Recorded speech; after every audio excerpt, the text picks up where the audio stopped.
안녕하세요. 아나운서 서현진입니다. 성폭력 또는 가정폭력 등으로 고통을 받고 계신 분들을 위해서 설립된 해바라기 센터가 10주년을 맞이했습니다. 누구도 관심 갖지 않았던 피해자들의 목소리에 귀를 기울이고 이들에게 든든한 울타리가 되어준 지 벌써 10년이 됐는데요. 과연 해바라기 센터가 어떤 길을 걸어왔는지 그 발자취를 한번 더듬어 가볼까 합니다. 오늘 그래서 함께해 주실 분들 모셨는데요. 먼저 서울 해바라기 센터의 김재원 소장님, 또 우리 운영위원이신 홍창진 신부님과 함께합니다. 안녕하세요. 안녕하세요. 반갑습니다. 안녕하세요. 예. 먼저 소개 좀 부탁드릴게요. 네, 저는 서울대병원 소아청소년 정신과에 있는 김재원이라고 합니다. 네. 우리 소장님이시고요. 네. 저는 10년 전에 이 해바라기 센터가 출발을 할 때 제가 운영위원으로 발탁이 됐어요. 생뚱맞게 제가 운영위원이 된 이유가 뭔지 아세요? 뭔데요?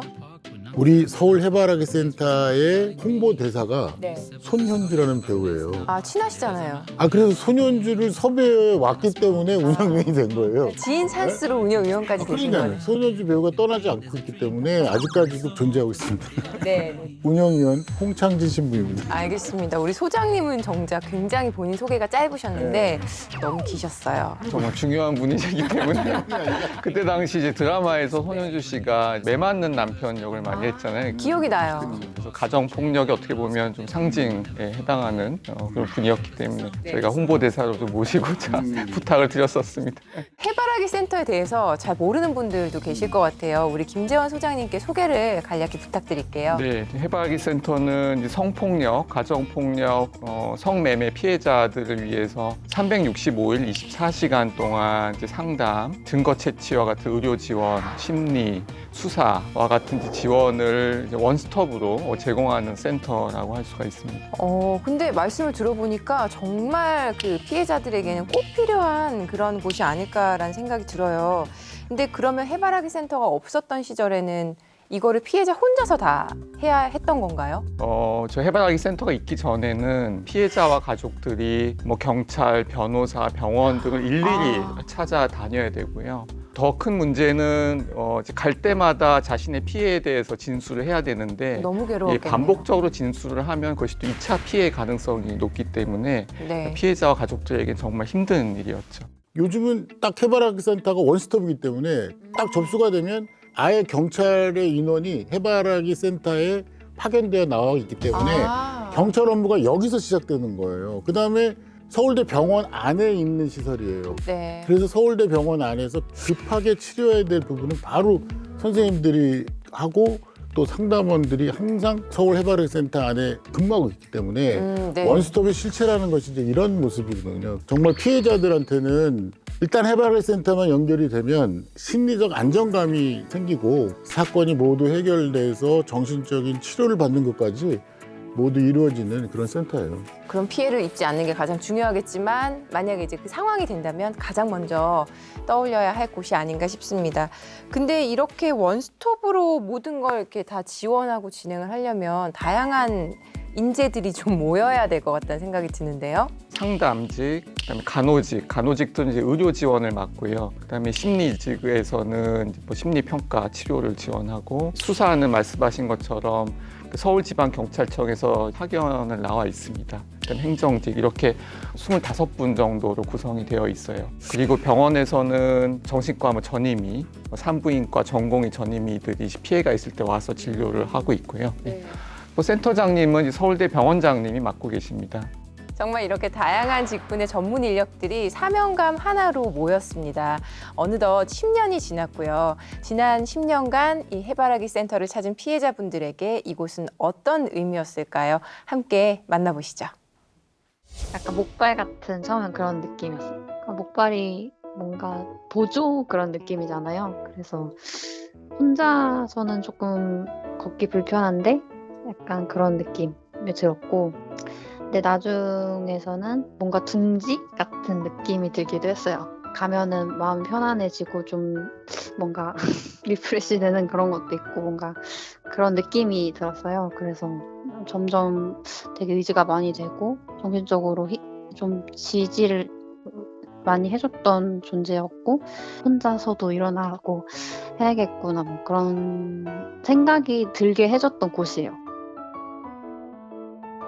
내가 아직은 어른들에게 보호를 받을 수 있는 기회가 아직 남아 있구나 하는 생각이 들면서 나 아직은 늦지 않았을까? 사랑을 받을 자격이 있을까? 하는 생각이 들면서 마음을 열기 시작했던 것 같아요. 저는요, 말할 수 있는 곳이 없었는데 말할 수 있어서 제일 좋았던 것 같아요.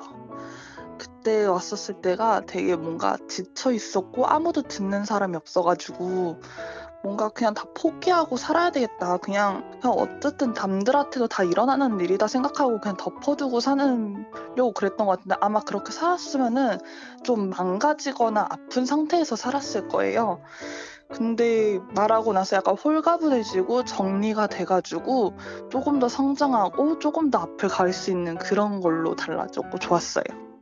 인터뷰를 들어보니까 이 센터와는 특별한 관계를 이어오신 분들인 것 같아요. 어떤 분들인가요? 저희 여러 자조 집단이 있지만 특별히 좀 주의를 기울이고 신경을 쓰는 피해자들은 이제 친족 성폭력 피해자들이에요. 저희 서울 해바라기 센터가 특히 친족 성폭력 피해자들 많이 지원을 했고요. 가족의 중요한 심리적인 기능 중에 하나가 안전기지, 저희가 시큐어 베이스라고 얘기를 하는데요. 친족 성폭력 피해자는 어떻게 보면 가장 친밀하고 자신을 보호해 줘야 될 사람들로부터 피해를 입은 거잖아요. 그렇죠. 이런 안전기지가 이제 무너지는 경험을 한 친구이기 때문에 어떻게 보면 심리적으로 완전히 절박한 상태에 있는 피해자들이고, 그래서 이런 피해자들은 대인관계에 있어서도 어떤 기본적인 신뢰가 많이 무너진 상태이기 때문에 해바라기 센터가 이런 자조 집단을 마련해 주면서 어떻게 보면 이런 자조 집단과 해바라기 센터가 새로운 안전기지가 됨으로써 치유되고 새롭게 이제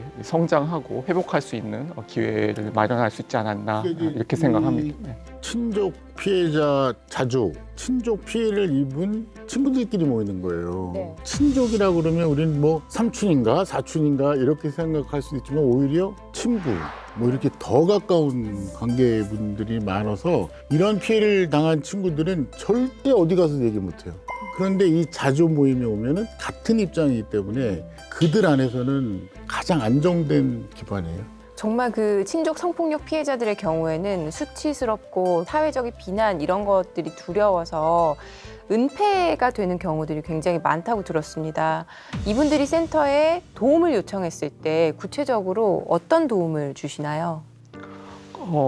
기억나는 사례 하나 말씀드리면 친부에 의한 그냥 성폭력인 경우 정신과적인 후유증, 자살 위험까지 있어서 정신과 병동에 입원을 시켰거든요. 입원을 시키면서 가해자로부터 분리를 시킬 수가 있었고, 근데 이런 경우에는 어떤 법적인 조치를 취해야지만 반복되는 피해를 예방할 수가 있을 텐데 친모 같은 경우 경제적인 이유 등등으로 법적인 조치를 취하는 것을 주저하고 계셨어요. 근데 저희 센터에서 친모를 설득을 해서 결국에 법적인 조치를 취하게 됐고, 이후에도 저희가 뭐 외래 치료나 아니면 뭐 자조 모임을 통한 지원으로 가족들을 계속 저희가 보살폈고요.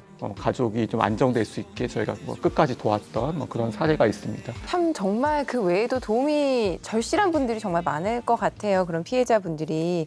지금까지 서울 해바라기 센터를 다녀간 분들 얼마나 되실까요? 피해 접수된 신고 건수는 한 12,000건 정도 되고요. 네.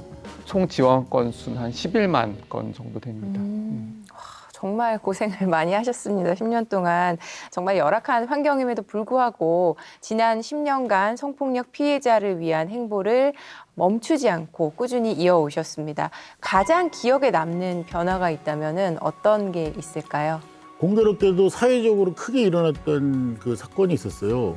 미투 운동이라는 것이 있었고 문화예술인 쪽에서 먼저 크게 발생됐기 때문에 주부서가 문화관광부에서 또 하게 되고 하니까 서울 해바라기 센터와 긴밀하게 오히려 거의 지정하다시피 해서 미투의 피해자들을 서울 해바라기 센터에서 접수하고 많은 부분들을 이제 해결했거든요. 그때 미투는 이 사회 전반적으로 변화를 일으켰어요. 성에 대한 생각들 이런 것에 대해서 한편으로는 경각심을 일으켰고 한편으로는 피해조차도 몰랐던 사람들이 이것이 피해구나. 그러면서 한 인간의 존엄성에 관한 생각이 변한 거예요. 그때 비로소 해바라기 센터의 가치가 또 바뀌었어요. 우리가 보호받을 수 있고 또 한편으로는 내 인생을 존엄하게, 새롭게, 행복하게 살 수 있구나 하는 그런 희망의 변화가 있었다는 게 저한테는 큰 의미가 있다고 생각해요. 2018년이었고요. 저희가 대학로에 위치하고 있기 때문에 문화예술인들의 피해에 대해서도 지원한 경험이 있었고 서비스 지원 체계를 잘 갖추고 있었기 때문에 미투 운동이 일어났을 때 저희가 바로 투입돼서 지원할 수가 있었고요. 문화예술인들을 위한 특별 신고 상담 센터를 운영했었습니다. 전국적으로 미투 운동이 일어났는데 저희 센터에서만 지원했기 때문에 좀 어렵긴 했는데요. 부산에서 피해자가 매주 오면서 저희한테 상담을 받은 적도 있었고 이렇게 흩어진 목소리들이 하나의 목소리로 좀 모일 수 있는 구심점이 되지 않았나 저희 센터가 이런 면에서는 자부심을 가지고 있습니다. 네, 충분히 그럴 만한 것 같습니다. 이야기를 들어보니. 자, 성폭력 피해자들을 위한 지속적이고 체계적인 지원이 이루어지기 위해서 반드시 필요한 것, 바로 피해자들에 대한 연구가 아닐까 싶은데요. 김재원 소장님께서 지난 2015년부터 관련된 연구를 해오고 계신다고 들었어요. 어떤 연구인지 좀 설명해 주시죠. 네, 또 배경 설명 좀 드리면 제가 2014년부터 소장을 맡았는데 그 전까지는 국내 성폭력 피해자의 현황 아니면 이제 국내 성폭력 피해자들이 어떤 정신과적 후유증을 겪는지에 대해서 외국의 자료를 참고해서 공부하고 진료를 할 수밖에 없었거든요. 그래서 제가 소장이 되면서부터는 과학적 근거를 마련을 해서 성폭력 피해자들에 대해서 좀 체계적으로 지원해야 되겠다 생각을 했습니다. 보건복지부 지원에 정신건강기술개발사업단에서 연구비를 지원을 했어요. 그리고 성폭력 피해 현황과 피해 유형별 특성에 대한 기초조사 분석 연구를 진행을 했고요. 그러니까 성폭력 피해자 지원기관 중심으로 성폭력 피해자들의 정신과적 후유증을 측정을 하고 평가를 하고 장기적으로 추적 관찰을 하고 있다는 점에서 매우 의미 있는 연구를 해왔고요. 그래서 성폭력 피해자들의 정신과적 후유증을 좀 효율적으로 빠르게 선별할 수 있는 단축형 정신장애 평가 도구도 개발을 했습니다. 후속 연구로는 저희가 2019년부터 한국연구재단의 지원으로 성폭력 피해, 정신건강에 미치는 장단기 영향에 대한 연구를 진행하고 있고 피해자들이 또 소셜미디어 사용, 소셜미디어가 위험 요인으로 작용할 수가 있거든요. 그렇죠. 그다음에 건강 위험 행동, 음주 같은 경우가 대표적인 건강 위험 행동이고요. 이러한 면들이 또 성폭력 피해자들의 피해에 어떤 영향을 미치는지 이를 기반으로 성폭력 피해자들을 위한 더 맞춤형 건강 증진 어떤 스마트 헬스 프로그램을 개발하려고 지금 계획하고 있습니다. 오랜 시간 억압되고 외면당했던 성폭력 피해자들을 위한 이 해바라기 센터의 노력들, 결실을 맺은 그런 순간이 아닌가 싶은데 문화예술계 외에도 센터의 체계적인 피해자 인권 회복 시스템에 관심을 보인 곳들이 있다고 하더라고요. 제가 볼 때는 미투 때도 그렇고 네, 이 시스템이 돼 있다는 것 자체가 그렇죠. 해외에는 이렇게 원스톱도 없고요. 정말 우리가 생각하는 선진국가라는데도 굉장히 미비한데도 불구하고 네. 처음 그 해바라기 센터도 시작했고요. 그런 걸 보고 해외에서 이걸 공부하러 많이 오셨어요. 해외 선진국 같은 데가 훨씬 더 잘 돼 있을 것 같은 생각이 들거든요. 이 생각이 맞나요? 선진국의 좋은 시스템도 있긴 하지만 말씀하신 게 원스톱 통합 지원 시스템을 갖춘 나라는 없고요. 그래서 코이카 같은 경우 젠더 기반의 폭력 예방 및 대응을 위한 개발도상국의 전문 인력 초청 연수 프로그램을 가지고 있어요. 네. 근데 저희 서울 해바라기 센터도 많이 견학을 오고 방문 오셨어요. 유럽, 아시아, 아프리카, 선진국에서 많이 방문 오셨고 개발도상국 중에서는 북한을 제외하고는 전부 오신 것으로 제가 기억을 하고 있습니다. 왜냐하면 개발도상국에는 이런 모델이 너무 필요한 거예요. 왜냐하면 사례가 너무 많은데 비해서 아무것도 없으니까 어떻게 시스템을 구축할 것인가에 대한 정부 고민이 너무 많죠. 해외에서 또 이렇게 또 거의 장관급인 사람들이 와서 견학을 하니까 해외에 우리가 이런 시스템을 나누는 그 또 좋은 그 봉사잖아요. 네. 서울 해바라기 센터가 대통령상도 받고 그러지 않았나요? 네, 네. 진짜 보람이 있으셨을 것 같습니다. 북한 빼고는 다 온 것 같다고 말씀하실 네. 정도로 많은 나라에서 견학도 오고 기대 이상으로 좋은 반응을 얻으셨는데 견학을 통해서 좀 변화가 눈에 보이게 생긴 나라도 있을까요? 네, 견학을 하더라도 자신의 나라에서 저희처럼 통합적으로 지원하는 시스템, 센터를 만드는 건 쉬운 일은 아니거든요. 그래서 저희도 좀 많이 안타까워하고 있었는데 유엔 개발 계획의 서울 정책센터라는 곳이 있어요. 이곳에서 개발도상국들의 성폭력 피해자 통합 지원 센터를 설립을 도와주는 사업을 진행하게 됐고 2017년에는 인도네시아를 지원하게 됐고 2018년에 알바니아를 지원하게 됐습니다. 그래서 실제적인 성과를 이룰 수가 있었어요. 이건 와서 견학만 한 게 아니고 네네. 실제로 그 시스템을 구축하는데 구체적인 도움을 준 것이기 때문에 정말 해바라기 센터에서는 K 해바라기를 수출한 그런- K-팝처럼 K 해바라기. K 해바라기를 수출한 그런 아주 멋있는 네. 그 자랑할 만한 그런 일이라고 생각해요. K 성폭력 통합 지원 뭐 이렇게 부를 수도 있을 것 같은데 자부심을 가져야 할 것 같습니다. 그렇습니다. 예, 지금까지 서울 해바라기 센터의 10년을 돌아봤습니다. 정말 말씀을 들어보니까 지난 10년 동안 상상도 할 수 없는 정말 많은 일을 하셨구나라는 생각이 듭니다. 이렇게 안팎으로 많이 인정받고 있는 해바라기 센터, 앞으로 더 큰 발전을 이루기 위해서 그래도 숙제가 있을 것 같은데요. 어떤 노력이 필요하다고 생각하세요? K 해바라기잖아요. 그 정도로 저개발 국가에서는 우리 시스템을 잘 구축해가지고 전문가를 양성하는 계획까지 세우고 있어요. 그런데 우리 경우 같은 경우에는 찾아오는 사례에 비해서 많이 부족해요. 우리나라 전체 피해 사례에 비해서는 너무 작은 그 그룹이고 전문화될 필요가 있다는 그런 생각을 해서 정부의 정책만 필요한 게 아니고 전 국민의 관심이 필요하고요. 이렇게 자발적으로 봉사하는 이 영상을 찍는데 네. 서현진 아나운서 같이 이렇게 봉사하러 나오신 것에 대해서도 정말 잘하고 있는 거라고 생각합니다. 감사합니다. 지금까지도 뭐 정부가 관심을 보이고 지원해 왔지만 저희가 이제 여성가족부 지원으로 지금 이게 운영되고 있는 센터인데 보건복지부, 법무부 이렇게 좀 범부처 사업으로 장기적인 로드맵을 만들어서 진행을 해야 된다고 생각을 하거든요. 그래서 어떤 정부의 관심이 더 많이 필요하고요. 전문 인력 양성도 중요합니다. 뭐 저도 소장을 맡았지만 공부하면서 지금 피해자를 뭐 진료하고 지원하고 있거든요. 누구도 처음부터 전문가가 되지 않고 계속 교육을 받고 훈련을 받아야지만 성폭력 피해자를 지원할 수 있는 전문가가 될 수 있기 때문에 전문가 양성 과정에 있어서도 어떤 국가나 사회의 관심이 많이 필요하다고 생각을 합니다. 이 말씀을 드리고 싶어요. 제가 소아정신과 의사여서 사실 아이 키우는 데 관심이 많은데 이런 말이 있잖아요. 아이 하나를 키우기 위해서 온 마을이 필요하다. 저는 똑같다고 생각을 합니다. 성폭력 피해자를 우리가 도와주기 위해서는 온 마을이 노력하는 것이 필요하다. 사회에서 약자들을 많이 좀 배려하고 보호하고 돌아보려는 그런 관심과 노력이 많이 이루어지면 좋겠다고 생각을 합니다. 네, 고맙습니다. 서울 해바라기 센터 저도 앞으로 열심히 관심을 가지고 지켜보도록 하겠습니다. 오늘 두 분 너무 즐거웠고요. 해바라기 센터의 앞날을 응원하겠습니다. 고맙습니다. 감사합니다.